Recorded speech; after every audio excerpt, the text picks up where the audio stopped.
¿qué tal? Muy buenas noches. Sean todos ustedes muy bienvenidos a La Voz de Residente, como todos los lunes en Otorrinolaringología. Agradecidos de que nos estén acompañando este día y se tomen un poquito de su tiempo para escuchar las voces de excelentes doctores de México y de Latinoamérica.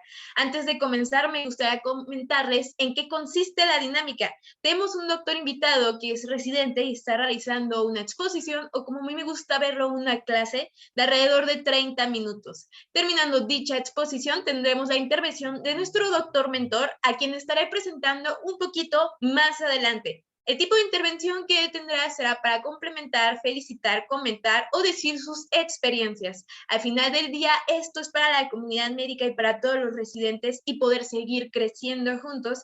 Así que él dará su aporte a esta clase de esta manera. También me gustaría recordarles que estamos en vivo de dos maneras diferentes. Si usted nos está viendo por Zoom y gusta preguntar, comentar o por favor felicitar, hay que hacer una parte de comentarios o de preguntas y respuestas. Es la única manera que tengo de tener interacción con el público y para que los doctores puedan leer sus preguntas o saber sus comentarios. Si también usted nos está viendo o es de los usuarios que nos mira por Facebook, pueden vernos en la página de Yo Soy Médico 17 en vivo también y pueden preguntar, comentar en la parte de comentarios. O si solamente quiere poner un me gusta o un me encanta, también son súper bienvenidos y también se entiende.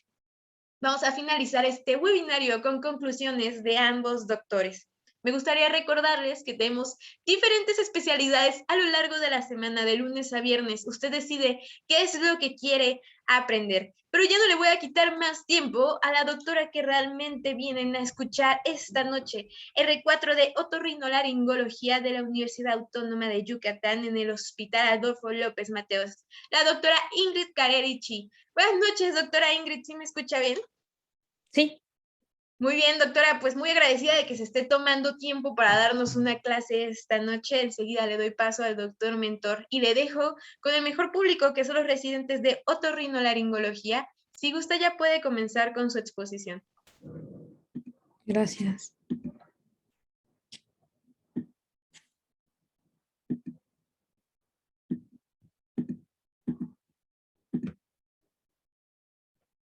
¿Ahí se ve?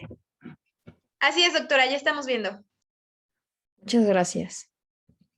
El día de hoy voy a hablarles acerca de una introducción a la rinoplastía mediante un enfoque anatómico quirúrgico. Vamos a iniciar. El objetivo de una rinoplastía es crear una nariz atractiva y funcional, sin ningún estigma quirúrgico. No queremos narices pinchadas, sobrerotadas. Y esto vamos a realizarlo analizando las unidades estéticas, utilizando el concepto de polígonos geométricos. Esta es dada por el doctor Baris Kakir. De esta forma nos va a permitir identificar sombras y reflejos que están vinculados a las estructuras anatómicas subyacentes y que pueden modificarse quirúrgicamente. En esta imagen podemos ver las líneas, los polígonos que describió Baris Kakir y debajo la anatomía subyacente. Encontramos el polígono de la glabela, que corresponde a la glabela, el polígono óseo dorsal, que corresponde a la parte de los huesos nasales, el polígono lateral óseo, el polígono cartilaginoso dorsal, que corresponde a los cartílagos laterales superiores, el polígono lateral superior, igualmente a los polígonos laterales superiores, el polígono de la crura lateral, que corresponde al cartílago lateral inferior, y aquí también observamos el domo triangular, que corresponde a los domos, el triángulo interdomal, que corresponde a la región que tenemos entre los domos, y al polígono infralobular. El objetivo de esta cirugía es modificar, reorganizar, reconstruir la infraestructura nasal, creando polígonos de superficie que sean simétricos y estéticamente agradables. Anteriormente era muy común resecar demasiado tejido y actualmente realmente es mejor reestructurar, reorganizar, reconstruir, reestructurar la anatomía nasal.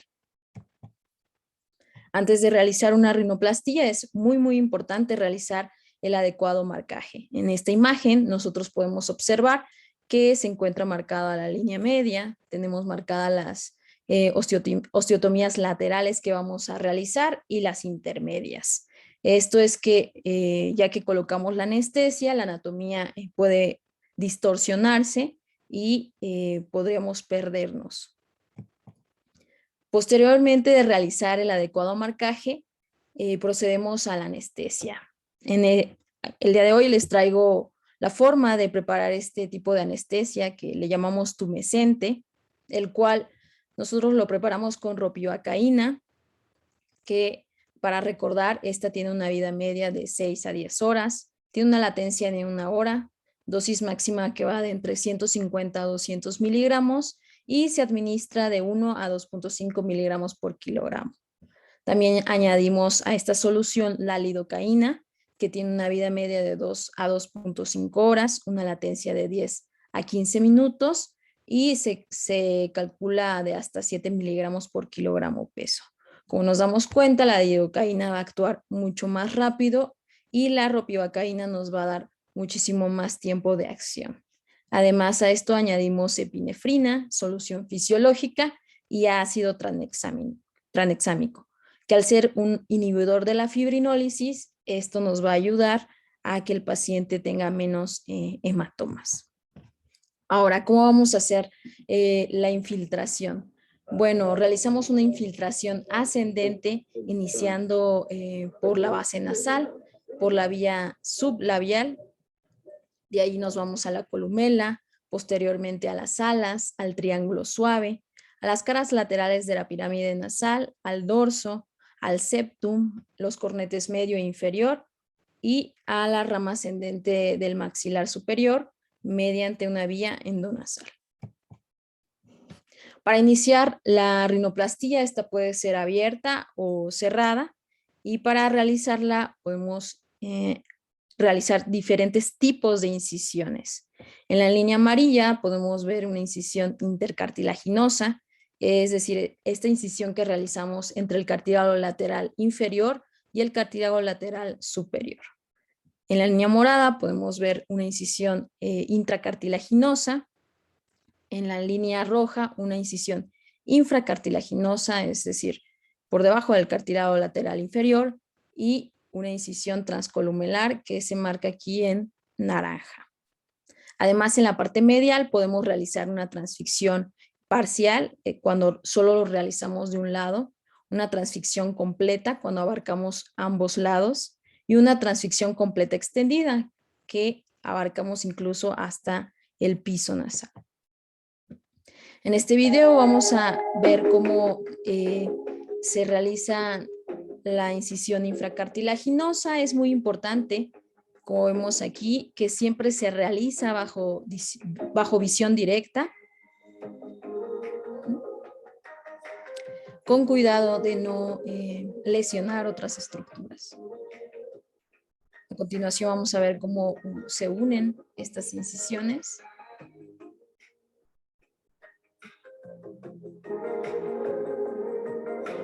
Y vamos disecando.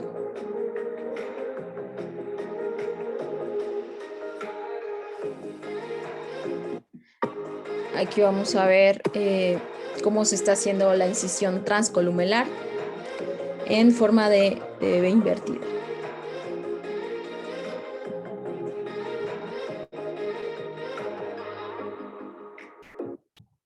Posteriormente de realizar las incisiones, vamos a toparnos con el ESMAS nasal. Como ya sabemos, el ESMAS nasal a nivel de la válvula nasal interna se va a dividir en superficial y profunda, que a su vez se van a dividir en medial y lateral.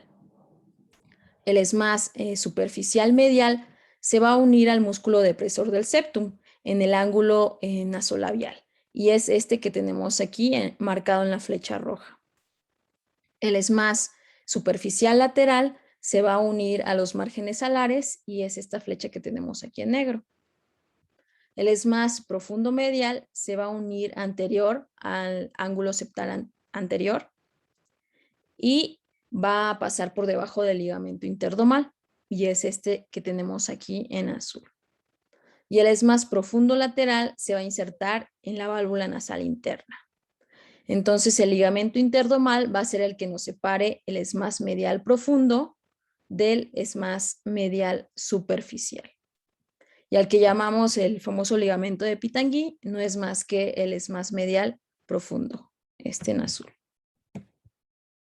Ahora, generalmente el ESMAS se reseca en una rinoplastía. Sin embargo, la doctora Roxana Cobo nos ha publicado un artículo en donde nos habla de realizar un colgajo, el colgajo del ESMAS.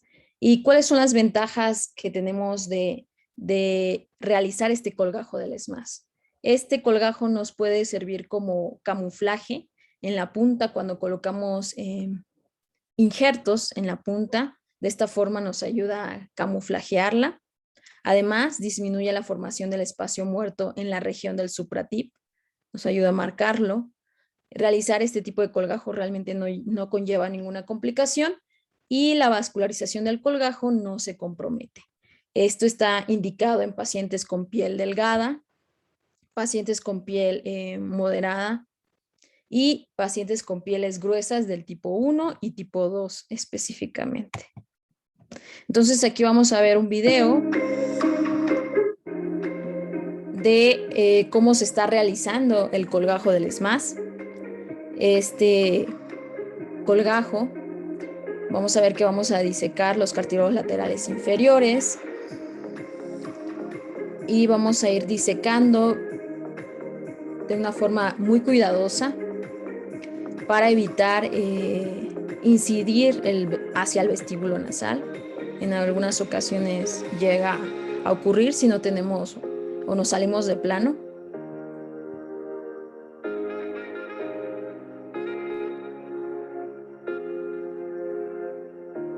Vamos a ir disecando hacia llegar al más profundo.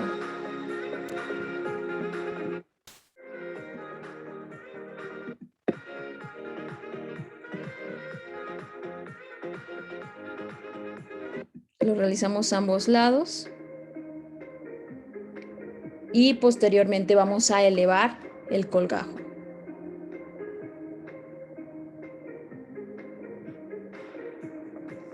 Vamos a ir disecando de abajo hacia arriba.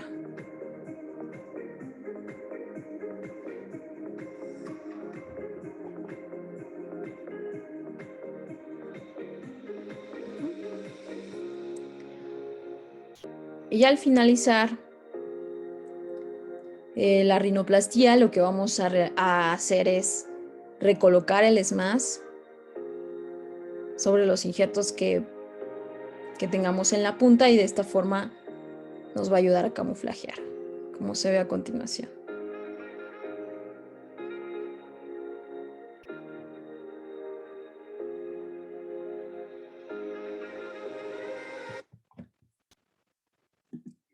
A continuación voy a hablarles acerca del dorso nasal. En esta imagen podemos observar los huesos nasales, los cartílagos laterales superiores, el ángulo septal anterior, el proceso frontal del maxilar y la sutura nasofrontal. Hablando del dorso, vamos a volver a la visión del doctor Baris-Kakir, donde él nos menciona que el dorso nasal tiene un patrón fusiforme, el cual inicia a nivel de las cejas. El dorso va a incluir los bordes laterales del polígono de la glabela, los polígonos óseos laterales, el polígono óseo dorsal, los polígonos laterales superiores, el polígono del cartílago dorsal, los polígonos de la crura lateral y los triángulos del domo. Aquí vemos cómo está superpuesta estos polígonos en la nariz. El dorso puede ser un dorso alto o un dorso bajo.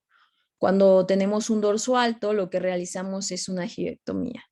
Cuando tenemos una giba leve a moderada, esta la podemos hacer de forma compuesta, retirando en un solo movimiento tanto la parte ósea como cartilaginosa.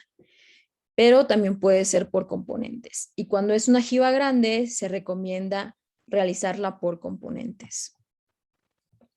En esta imagen podemos observar cómo se realiza la gibectomía por componentes En esta imagen podemos observar los huesos nasales y los cartílagos laterales superiores. Vamos a ver cómo se elimina la parte, la jiba ósea, y posteriormente se van a disecar los cartílagos laterales superiores. Después de disecarlos, se van a cortar separándolos del septum nasal. Y por último, se va a realizar la gibectomía ósea. Después de haber realizado la gibectomía, lo que vamos a encontrar es una deformidad en techo abierto. Por lo tanto, es necesario realizar osteotomías para cerrar. Y las indicaciones son cerrar un techo abierto, enderezar un dorso desviado, estrechar las paredes laterales, y estas osteotomías se pueden realizar de forma cerrada o endonasal o externas. En un artículo que realizó el doctor Roerich, él concluyó que las osteotomías externas dan como resultado una fractura más controlada, con menos trauma intranasal y que puede minimizar la hemorragia, el edema y la equimosis. Las osteotomías son de 3 tipos diferentes, son osteotomías laterales, intermedias y mediales. Las osteotomías laterales se van a iniciar encima del nivel de la inserción del cornete inferior y se va a continuar por el surco facial. Se van a curvar hacia arriba y hacia adelante, terminando a nivel del canto medial. Y es importante respetar este triángulo que vemos aquí en amarillo, que es el triángulo de Webster, ya que de esta forma vamos a preservar las inserciones laterales de los ligamentos suspensorios. A continuación vamos a hablar de las osteotomías intermedias. Estas se indican para estrechar la nariz que tiene una buena altura, para corregir la nariz desviada con una pared lateral que es mucho más larga que la otra, para enderezar un hueso nasal muy convexo, y esta osteotomía se puede colocar a lo largo de la pared nasal lateral y varía según las necesidades. De un lado puede ser un poquito más alta y del otro lado un poco más baja. Las osteotomías intermedias deben de realizarse primero antes de las laterales. Esto con la finalidad de que sea más fácil al realizarlas. Las osteotomías mediales se indican cuando se requiere la movilización de toda la pared lateral para prevenir una fractura incontrolada o irregular de la parte superior del hueso nasal posterior a una osteotomía lateral, y para ensanchar una bóveda nasal que se encuentra demasiado estrecha. Las osteotomías mediales pueden ser oblicuas o verticales. Ahora, la forma de realizar estas osteotomías se pueden realizar de forma secuencial o en libro abierto, siempre iniciando del lado opuesto a la desviación, continuando con las intermedias o mediales de ese mismo lado, luego las intermedias o mediales del lado de la desviación, y de último las laterales del lado de la desviación. Esta secuencia se llama también en libro abierto. Y aquí vamos a ver un video de la realización de las osteotomías externas de manera secuencial. En esta imagen podemos observar cómo se está realizando primero las laterales del lado contrario a la desviación,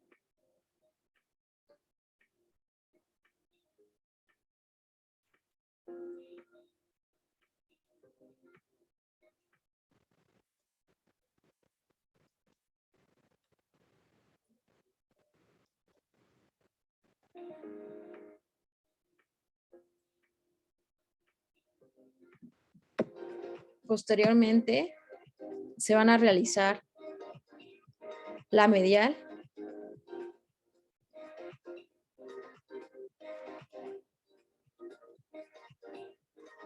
y es importante que al realizar la medial, al finalizar, hacer una pequeña rotación hacia afuera,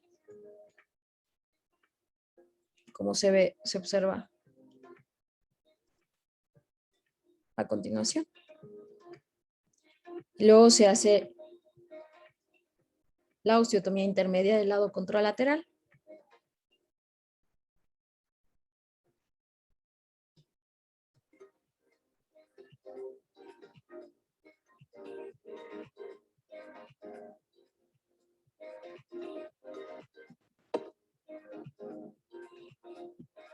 Y por último, la lateral del lado contralateral. Respetando el triángulo de Webster. Ahora, a continuación es importante reparar el dorso nasal. Este se puede reparar mediante spreader grafts o spreader flaps. Los injertos espaciadores son muy importantes porque nos ayudan a restablecer el dorso. Funcionalmente, ya que ayudan a que la válvula nasal interna se abra, y estéticamente, definiendo las líneas dorsales y evitando la deformidad en V invertida, ya que posterior a realizar la gibectomía y las osteotomías vamos a tener un dorso muy estrecho que puede disminuir de 9 a 4 milímetros. El grosor de estos injertos espaciadores para restablecer el dorso nasal pueden ir desde 1.5 hasta 4 milímetros de grosor. Esto va a ser dependiendo de la estrechez y la simetría que se tenga. La altura de estos va de 2 a 3 milímetros y la longitud es de 15 a 25 milímetros. En esta imagen podemos ver el septum nasal, los cartílagos laterales superiores de un lado y del otro lado. Estos rectángulos que se ponen entre el septum y los cartílagos laterales superiores serían los injertos espaciadores. Y esta es en un paciente, cómo se verían. En medio se encuentra el septum, injerto espaciador y luego cartílago lateral superior. Sin embargo, también podemos hacer spreader flaps. Los spreader flaps no son más que porciones dobladas hacia adentro del cartílago lateral superior que se desprendió del septum nasal. Este se va a plegar hacia adentro y se va a suturar al septum. De esta forma vamos a vamos a reconstruir el dorso. Cuando la vejiga tiene menos de 2 milímetros, es probable que estos spreader flaps no se puedan realizar porque quedarían como muy cortos, por lo que se tendrían que poner injertos espaciadores. Y sobre todo, los injertos espaciadores van a ser superiores o se prefieren en el lugar de los spreader flaps cuando hay asimetrías significativas, en rinoplastías de revisión, cuando hay gibas pequeñas y en desviaciones septales altas. A continuación vamos a ver un video donde se van a hacer spreader flaps. A continuación estamos viendo cómo se diseca los cartílagos laterales superiores y se pliegan de ambos lados. Se diseca también el cartílago lateral del otro lado, del lado contralateral.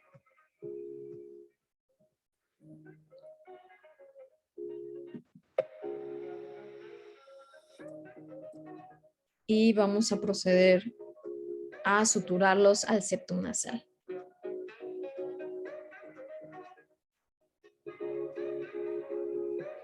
De forma de que los cartílagos laterales superiores se plieguen hacia adentro.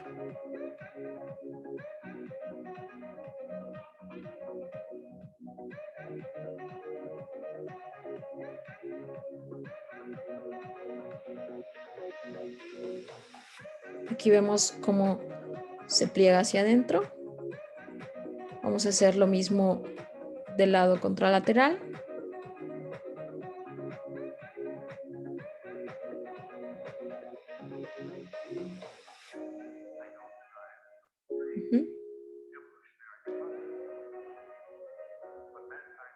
Y vamos a continuar a lo largo del cartílago lateral superior.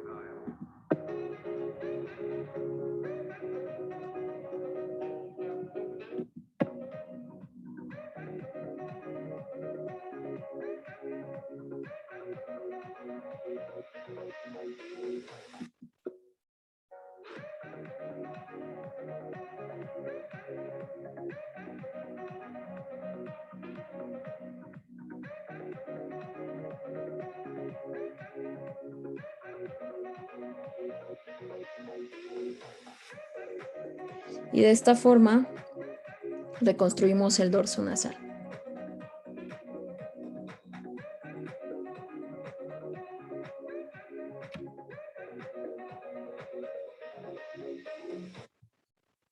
A continuación vamos a hablar acerca de la punta nasal. Para iniciar es importante recordar los soportes de la punta. Estos se dividen en mayores y menores.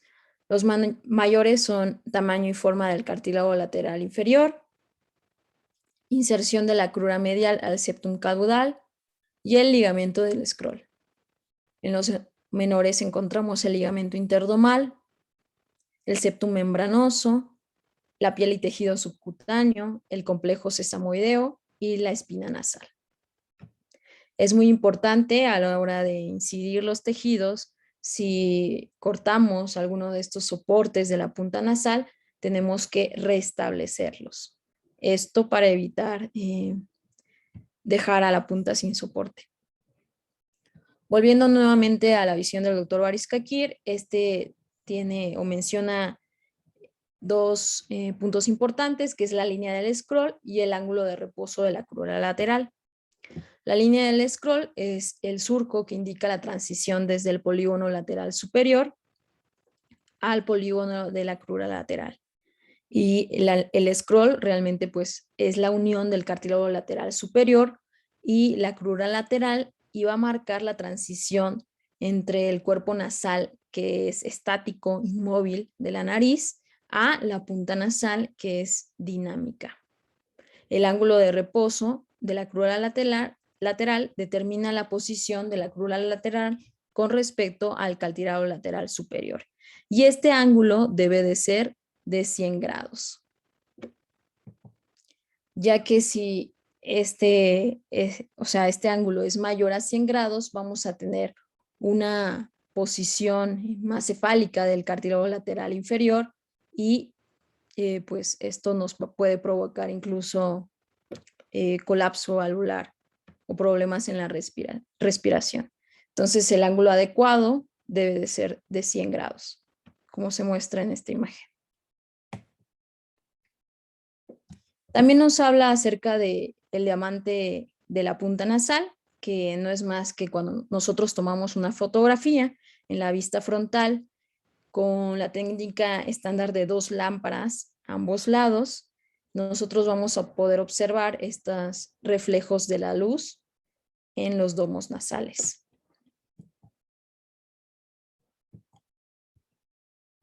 Ahora, para nosotros poder obtener estos resultados en la punta, para obtener una punta más definida con respecto a estos polígonos que se describen, podemos hacer uso de varias técnicas, de colocar injertos, suturas, y el día de hoy voy a hablarles un poco acerca del injerto de extensión septal. Pueden utilizarse muchos injertos, como el lanzabanner, el strut. Incluso puede realizarse un reemplazo septocaudal para darle soporte a la punta. Sin embargo, les voy a hablar del injerto de extensión septal. Este injerto fue descrito en 1997 por el Dr. Beard y nos ayuda a controlar la proyección y rotación de la punta, a dar soporte y forma de la punta, y cuando se tienen cartílagos laterales inferiores débiles, este es más oportuno para este tipo de narices, en narices de piel gruesa y cuando existe un septum corto. Para retirar el injerto de extensión septal o retirar el injerto que vayamos a usar, es importante recordar respetar la L 1 centímetro por arriba y por delante para evitar restarle soporte a la nariz. Además, un detalle a mencionar es que el ángulo que se realiza cuando se reseca este cartílago tiene que ser redondeado el corte. Esto también para evitar quitarle soporte a la nariz.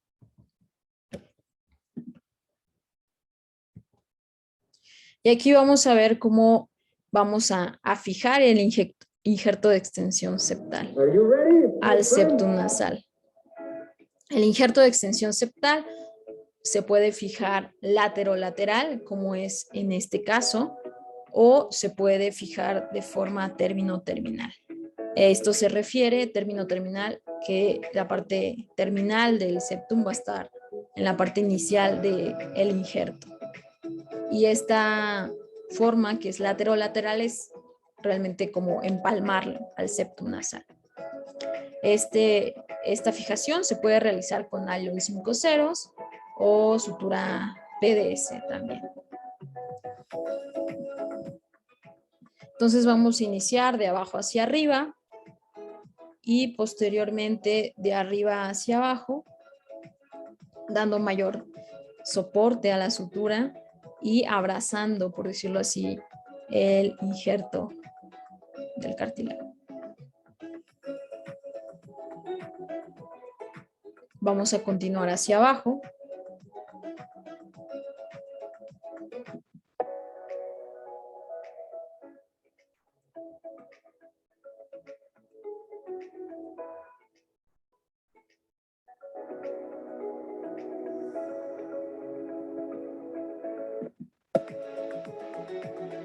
Y al final suturamos.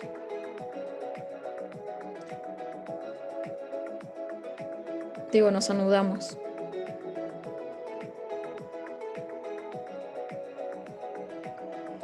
Verificamos que nuestro injerto no se mueva.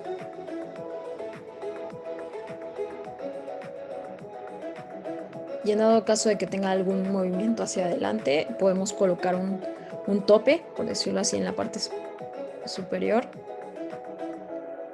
para que quede bien fijo. Y de esa forma le vamos a dar soporte a la punta. Además, para definir la punta, podemos realizar un recorte de borde cefálico del cartílago lateral inferior.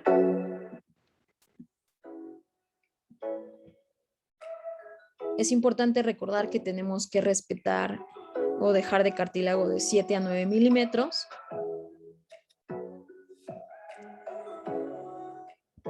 Y este cartílago también se puede doblar hacia abajo, o sea, no resecarlo, sino doblarlo hacia abajo. Sobre todo cuando tenemos cartílagos inferiores muy débiles, es mejor como doblarlo hacia abajo y suturarlo en lugar de resecarlo. En este video estamos observando cómo se reseca.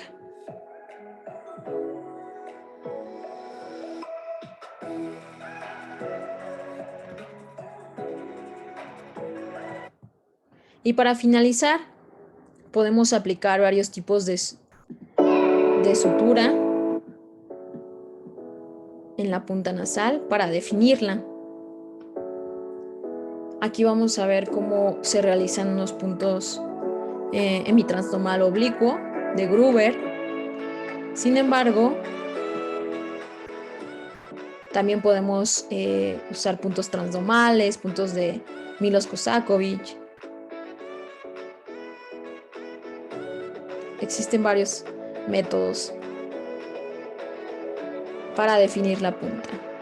Pero el objetivo de realizar este tipo de suturas es que el borde caudal del cartílago lateral inferior debe quedar a la misma altura o incluso un poquito más arriba del borde cefálico y debe estar apuntando hacia los cantos laterales.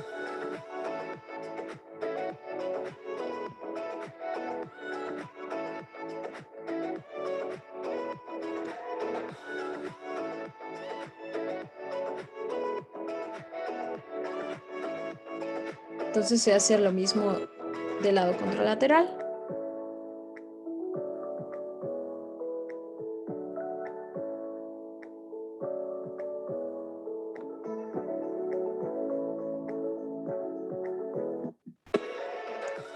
Y al final aquí hacemos un punto en 8 para unir ambos cartílagos laterales inferiores.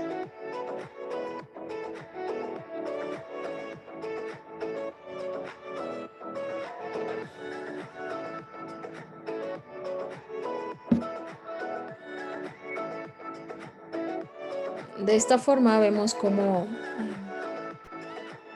tensamos o rectificamos la crura lateral y cómo el borde caudal se encuentra al mismo nivel que el borde cefálico.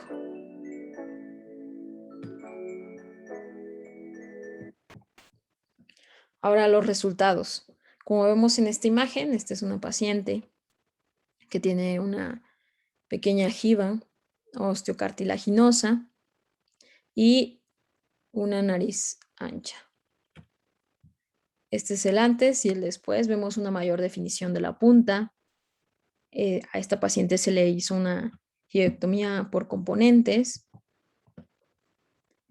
y podemos ver el antes y el después, siempre respetando y teniendo en cuenta estas líneas, estos polígonos de Varis-Kakkira. Y eso es todo. Muy bien, doctora, muchas gracias, felicitaciones, excelente presentación, muy didáctico todo. Me gustaría recordarles que si tienen alguna pregunta, pueden hacer una parte de comentarios o de preguntas y respuestas en caso de que usted nos esté viendo por Zoom, pero si nos está viendo por Facebook, puede hacerlo en la parte de comentarios.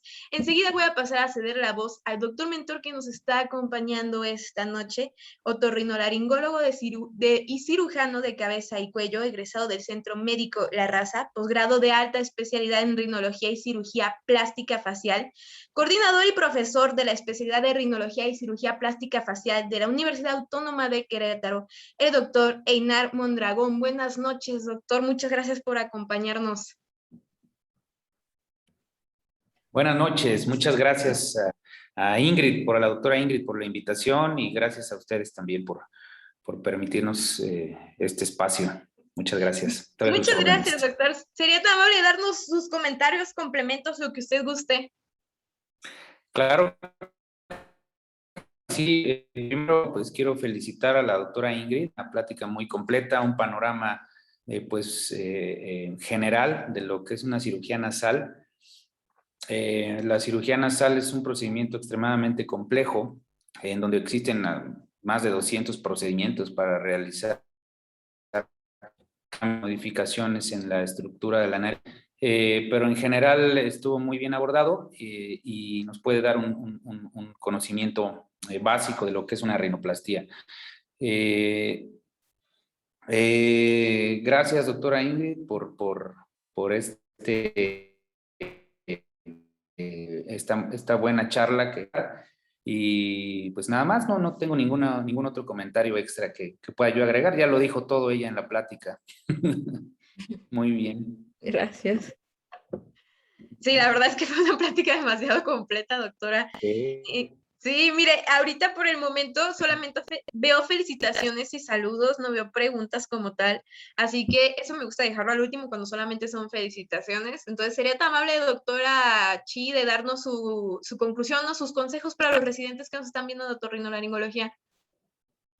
Sí, la verdad es que entender para mí la rinoplastía, sobre todo al inicio, como que vas leyendo temas por separado, pero hacer como toda esa integración de los pasos en la rinoplastía para mí fue un poco complejo, pero después en la práctica, o sea, viendo con el doctor las rinoplastías, fue cuando fui entendiendo realmente como muchas cosas y más que nada integrar toda la información. Entonces yo sí les recomendaría observar, porque a veces entramos a cirugía y entramos y estamos viendo, pero no estamos observando realmente, o sea, cómo son cada uno de los pasos, la secuencia, incluso cómo se agarran los instrumentos, y cuando vamos y lo hacemos, entonces cuando ahí pensamos, no era tan fácil, porque no nos fijamos realmente en cómo se van trabajando los tejidos. Entonces yo creo que mi recomendación para los que van empezando los R1 sería que obviamente estudien y observen, o sea, observen cuando entren a las cirugías y pregunten también. Muchas gracias, doctora Chi. Doctor Mondragón, ¿algún consejo que quiera dar a los residentes? Sí, que no se desesperen. La rinoplastia es extremadamente larga, es de toda la vida, la curva de aprendizaje, jamás se termina de aprender. varios profesores a nivel mundial nos han dicho que se necesita de 7, 8 años para que al cirujano le empiecen a gustar sus resultados. Y el entrenamiento en la especialidad de otorrino es de 4 años. Entonces, saliendo de otorrino, créanme que no van a saber operar nariz todavía no, les quedan varios años más para poderse sentir cómodos con de los tejidos nasales. Entonces, no se desesperen, estudien muchísimo, sean constantes, sean persistentes y no se rindan. Acudan a cursos y pues estoy a sus órdenes yo también en lo que pueda yo ofrecerles. Y muchas gracias. Al contrario, doctores, muchas gracias por tomarse un poquito de su tiempo hoy en día festivo aquí en México. Así que muchas gracias. Paso a leer rápidamente las felicitaciones que tiene la doctora Chi. José Juan manda excelente plática, doctora. Felicidades. Gigi Michelle, felicidades. La mejor siempre. Ivette Sánchez, excelente ponencia. Felicidades. Maribel Cardona comenta, gracias, doctora. Felicidades. Jessica Chi, muchas felicidades, doctora. Excelente ponencia. Adriana Ortiz, muchas felicidades, súper completa, excelente. Carlos Alberto, gracias por la excelente ponencia. El doctor Ulloa también mandando sus felicitaciones. Verónica Cruz pone excelente presentación, muy completa. María del Rosario, excelente presentación, muy buenos videos, muy buena clase. Y Laura Santibáñez manda felicidades desde Puebla, muy buena clase. Muchas gracias. Me gustaría recordarles... Pedro Antonio también manda excelente charla, felicidades a la mejor doctora. Me gustaría recordarles que se perdieron esta clase de la doctora Ingrid o de los complementos y consejos del doctor Mondragón. Nos pueden encontrar en YouTube como Medical Legal Center. Ahí podrán revivir la plática. Todos los lunes tenemos otorrinolaringología. Este lunes 15 de noviembre encontrarán la plática de la doctora Chi. Tenemos diferentes especialidades a lo largo de la semana y es que usted decide qué es lo que quiere aprender. Ahora me gustaría dirigirme a usted, jefe o jefa de residentes, si requiere alguna de nuestras pláticas para adiestramiento o capacitación en temas médicos legales, mándenos un mensaje al correo electrónico atención.mlc@gmail.com y estará recibiendo de nuestras pláticas de manera gratuita en esta temporada de pandemia. Sin más que decir, les reitero el agradecimiento a la doctora Chi y al doctor Mondragón por estar esta noche. Me despido con el comentario de la doctora Nora. Gracias, doctora Chi. Nora, la doctora Nora le dice, eres la mejor.